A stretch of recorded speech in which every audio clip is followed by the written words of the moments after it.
Complain once maybe, and then get over it or do something different.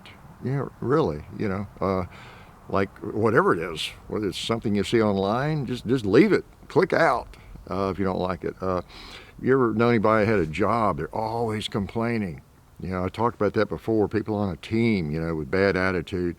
I'm talking about athletic team, any kind of team, although that word is overused. I sometimes want to gag, everything's a team, right? Corporate team.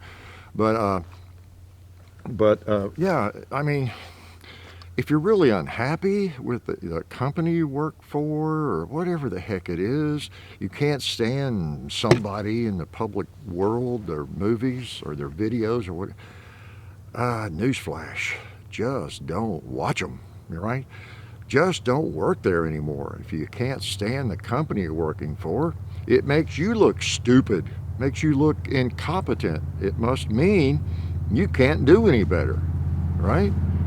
Get right down to it. So just bug out, and find a different line of work or something. Although, you know what the deal usually is?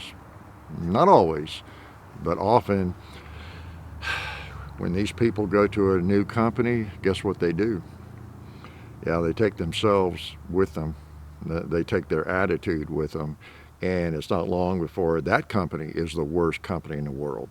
And that new manager is the worst manager in the world, or president or vice president or owner, CEO, whatever, is the dumbest in the world, right? Just like the last CEO of the last company they worked for. And of the next 5 companies they will work for, guess what will be the case? Everybody at that company will be an idiot too, right? Yeah, that's kind of the way it works. I've observed human nature for a while. I know how they not everybody's not a troublemaker and a complainer, right? And we all complain at times. Yeah, that's just kind of what we do, It's one thing that, I mean, if you're always happy, you're really easily satisfied with everything, you're probably not gonna achieve much, I guess, if you're too easy to please, right? So some of it's legit, of course. There are some companies with idiots working in them, right? And they're, it's not easy to be a good manager. Man, I've been there. It's tough.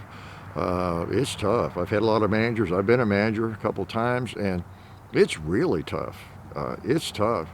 Being in management, if you've not been in management, middle management especially of any kind, almost, you might be really good at what you do and very good with people, but when you become responsible for a bunch of people or department or whatever it might be, sometimes you could turn into a monster, or just you're just amazed that people, especially if you were really good at what you did, you're amazed that people don't just do what they're supposed to do, right? Or they're late on this. You got to have this report, by next Friday or sometime, and there's people, like 20% of them are late on getting that to you or something, and it's like, and you begin to realize, wow, people can be slackers, even people you think were pretty competent, and just different things like it. So it's a tricky business, and then the people, whatever, lower level people.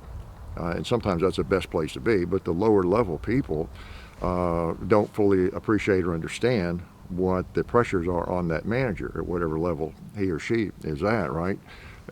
Because there's somebody above them wanting this done, needing this tomorrow and that Thursday, and then all that's passed on down, and they look really bad if the people underneath them are not fulfilling, their duty, all that kind of, you all know all that. Why am I even talking about it?